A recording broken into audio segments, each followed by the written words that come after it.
Hello YouTube, and welcome back to Let's Play Bloons Falcons 5 Deluxe Edition 200 Random Challenge Episode 11. I think. It should probably be Episode 11. Don't actually remember. Because I just took a break between recording this episode and the last episode. But I'm pretty sure this is Episode 11. And I'm still recording it on the same day. No, not new game. But Random Challenge Custom Defense with Aces, Tax Shooters, Spike Factory, and Buccaneers beat Castle on Easy. Okay, this is going to be hard. Maybe, I don't know. It says it's going to be on easy, so that should make it easy. But let's see, just place that one there like I did on the other one. Place that one there. And I think because now it's on easy rather than on hard, this should be a little bit obviously easier, but because the balloons will be moving a bit slower, so that should give the tack shooters a bit more time to actually pop them, which should be helpful enough in order to pop it all. But I think I'm actually going to be using Buccaneers on this, rather than how I usually just do tack shooters or whatever. I've only played this track like once or twice, as far as like on video or whatever. But let's see, because now the blue balloons are going to make it difficult, and I don't have road spikes, so that's kind of lame. And you know what? Actually, I'm just going to sell these right now and get a Buccaneer, and I'm actually going to place one there and one there, so I can't actually upgrade them. But just having one Buccaneer I think should be good, because they're only battling half the balloons, so like I said, should be enough, probably. But yeah. What do you guys think about me not, well, never mind. I was gonna say, what do you guys think about me uploading these like once every day rather than just 5 times a week? Which, of course, I still lose some lives, which I was going to say I could actually upgrade them, but I could only upgrade one at the end of the round rather than during the middle of it.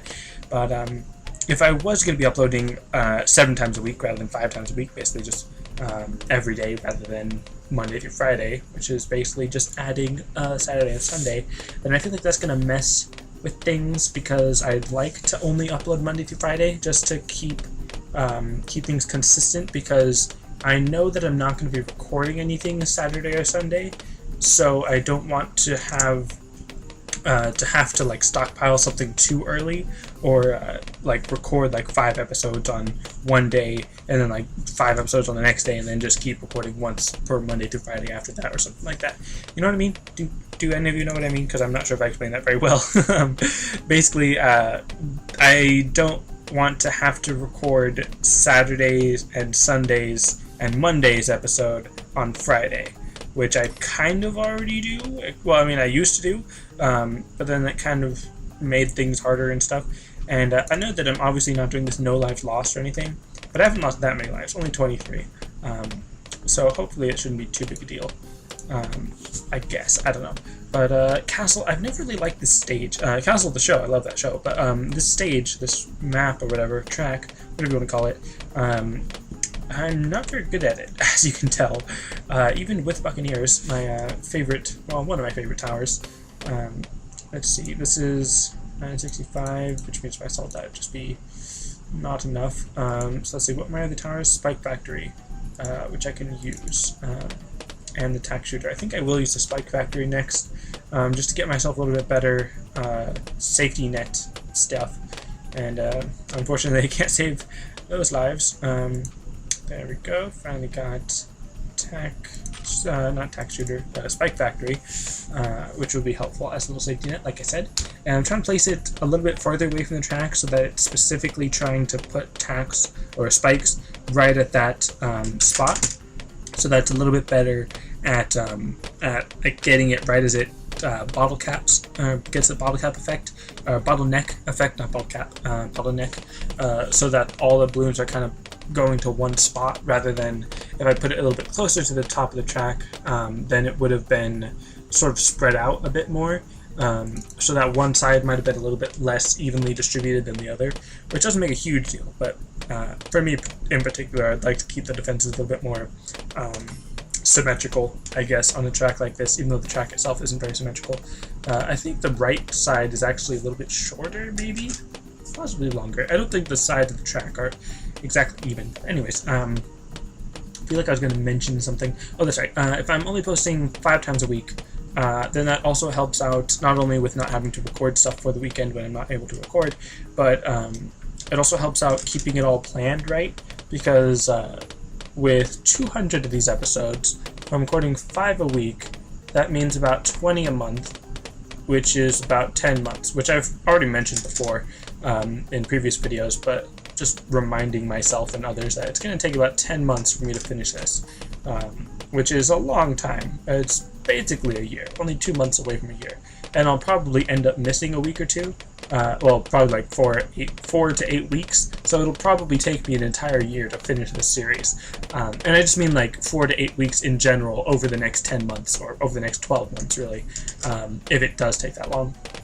So, I mean, hopefully by the time I get to like the 10th or 12th month, I won't be like missing the 11th month or something. It'll just be like probably over the holiday season, the Christmas break and all that, I'll probably miss a week or two.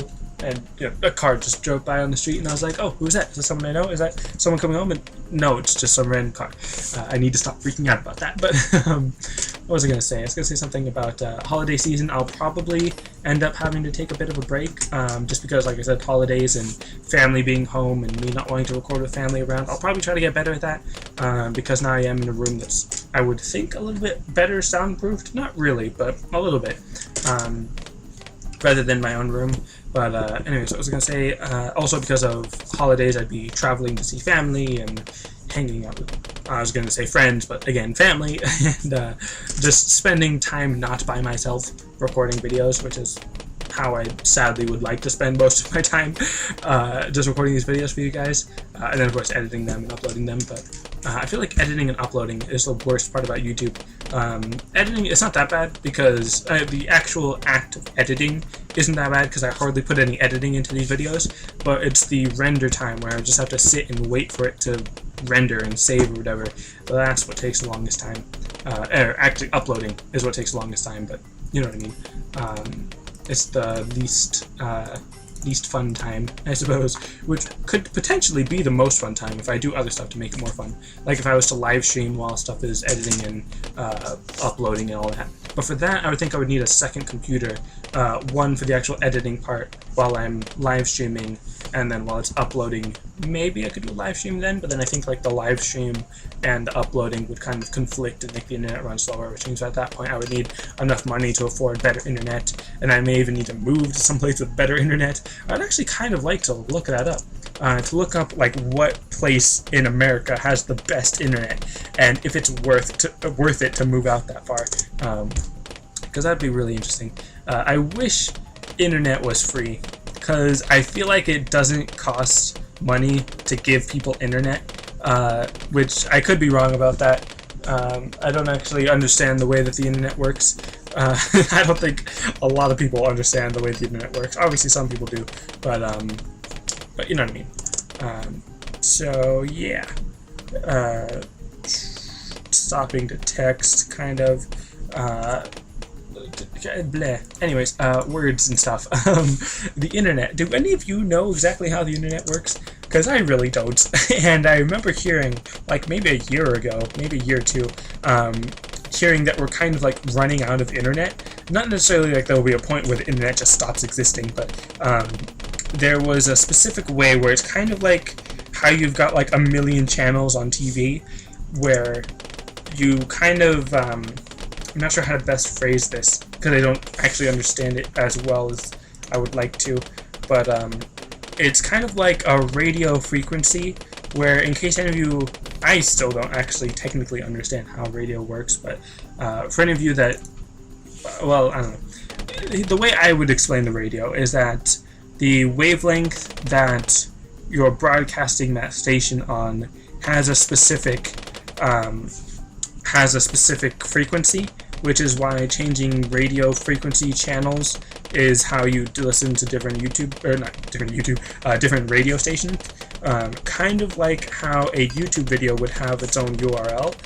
We're basically running out of URLs, which is probably not the best way to describe that. What I'm saying is probably inaccurate, but that's the way I understand it, where there's only a set number of ways that you can broadcast on the internet at a different frequency. So I think I remember that we're running out, not like too soon, not like next year we'll run out, but relatively soon we're going to run out of room on the internet, kind of. Which again, I'm probably not explaining that very well, but the scariest thing about running out of room on the internet is that we don't really have a plan for how to not run out of room on the internet.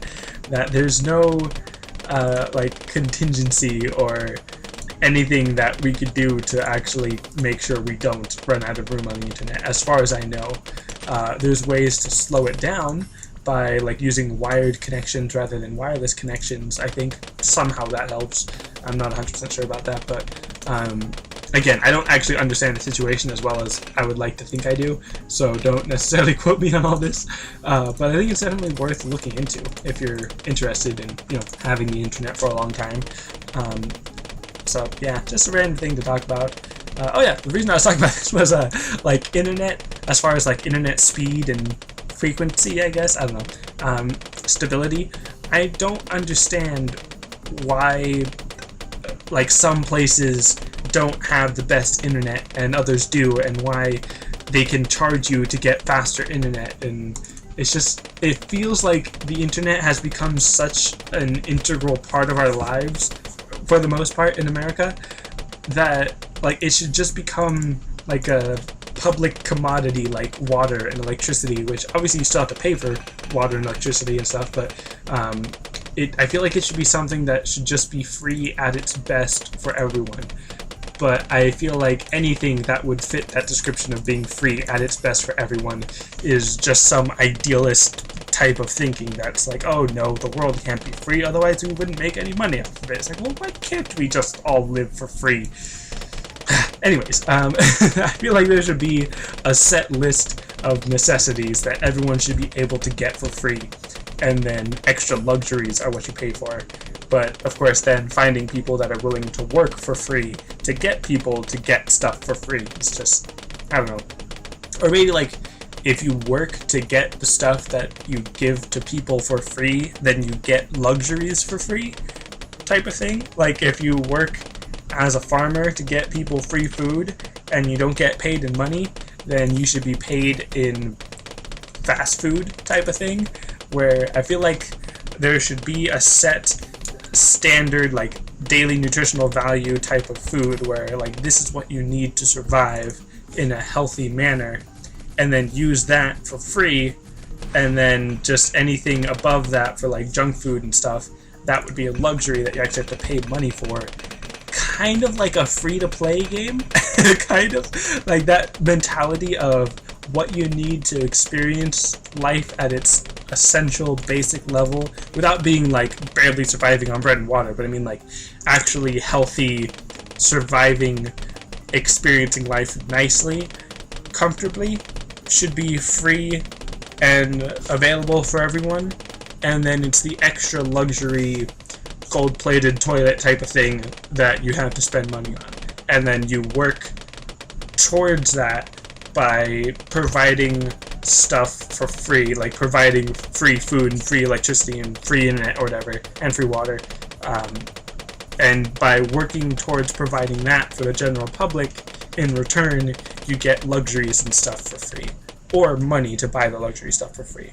And that would be how the economy works. That, to me, in my limited thinking, sounds like a good idea, but to anyone that actually knows how the world works, probably sounds like a dumb idea, dumb idealist thing. But again, to me, in my limited thinking, that actually sounds like a pretty cool idea. So if any of you actually do understand the way the world works better than I do, feel free to leave comments and explain how I'm wrong, because at the moment, now I'm kind of sad that it's not that way, even though to me it sounds like a good idea. But anyways, so yeah, this challenge is almost over. I didn't lose that many lives, only 29, and I probably could have prevented it by playing a little bit smarter, but yeah, I didn't even use any monkey aces, which I feel like I should place one right now, just before the round is over, just to say that, hey, yeah, I used all this stuff. But anyways, yeah, I felt like I was going to end the episode right now, but I am going to end it in like 5 seconds. But anyways, that's going to be it for this episode. Thanks for watching, and I'll see you next time.